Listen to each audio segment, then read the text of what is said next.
Bonjour, Bonjour, pouvez-vous vous présenter en quelques mots? mon travail, ce que je représente ici. Donc je travaille la pierre bleue, principalement le marbre noir de Mazie. Je me considère comme un sculpteur minimaliste. Donc c'est-à-dire je dépouille beaucoup de mes sculptures d'artifices qui n'ont pas lieu d'être pour rejoindre la ligne la plus pure possible et très dépouillée. Comme vous pouvez voir autour de vous, dans ici des sculptures en marbre, qui sont vraiment juste des ébauches de quelque chose et le regard va être attiré, posé, et puis alors après, la deuxième partie, c'est le toucher, parce que nos mains ont des yeux. Donc voilà.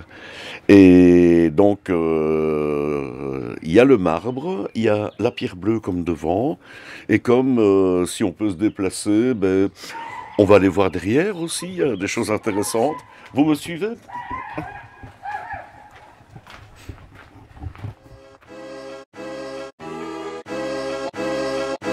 Chance d'être invité à exposer pour Courtisard dans cet endroit magnifique, avec énormément de verdure.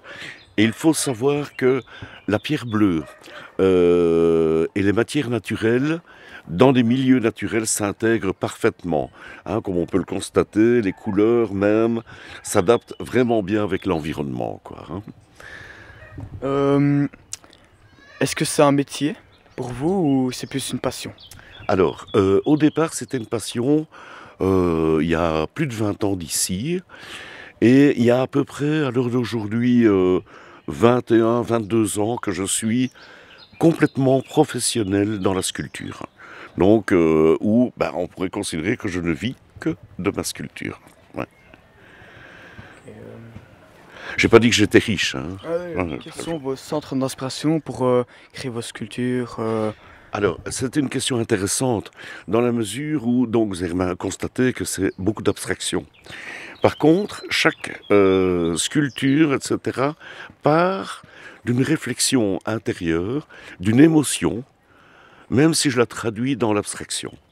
Donc, mon inspiration, c'est l'être humain, le monde qui m'entoure, les perceptions d'émotions, de sentiments, voilà. Ce genre de choses qui vont me pousser à créer des formes. C'est plus de l'abstrait ou du figuratif? Ouais. Alors, moi, je suis résolument tourné vers l'abstraction, donc l'abstrait.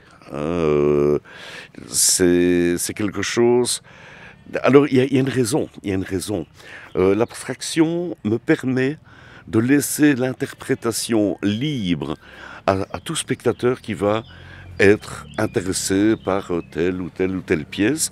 Son émotion à lui, elle est vraie. Quand vous voyez quelque chose, que vous avez un regard sur quelque chose, ce que vous pensez par rapport à ça est juste parce que c'est ce que vous pensez. Et c'est ça qui est important. Je n'ai pas envie, même si je parle de choses précises, je n'ai pas envie d'imposer ma vision au spectateur. Je préfère que le spectateur se fasse sa propre idée et vibre par rapport à une œuvre, vibre de ses propres vibrations. Une sculpture, par exemple, comme celle-ci, vous prend plus ou moins combien de temps? Ah oui, alors c'est une question aussi, donc tout dépend du sujet. Il y a des sculptures qui sont, entre guillemets, plus rapides à réaliser que d'autres. Vous parlez de celle-là.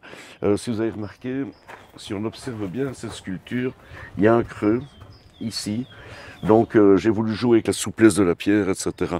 Ce qui demande pas mal de travail au niveau de tailler la pierre, de rentrer dans la matière, le polissage, voilà, ce genre de choses qui vont prendre du temps. Chiffrer le temps dans une sculpture, ce n'est pas facile, dans le sens où on va mettre une énergie pour une sculpture, on va travailler autour et on ne compte pas le temps. C'est aussi dans l'abstraction, c'est la réalisation finale qui va être importante, quoi. Donc, le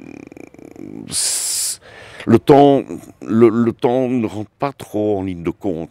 Parce qu'il y a beaucoup de gens aussi qui le prix de la pièce, et puis ils chiffrent, vous demandez combien de temps, et ils font un calcul par rapport...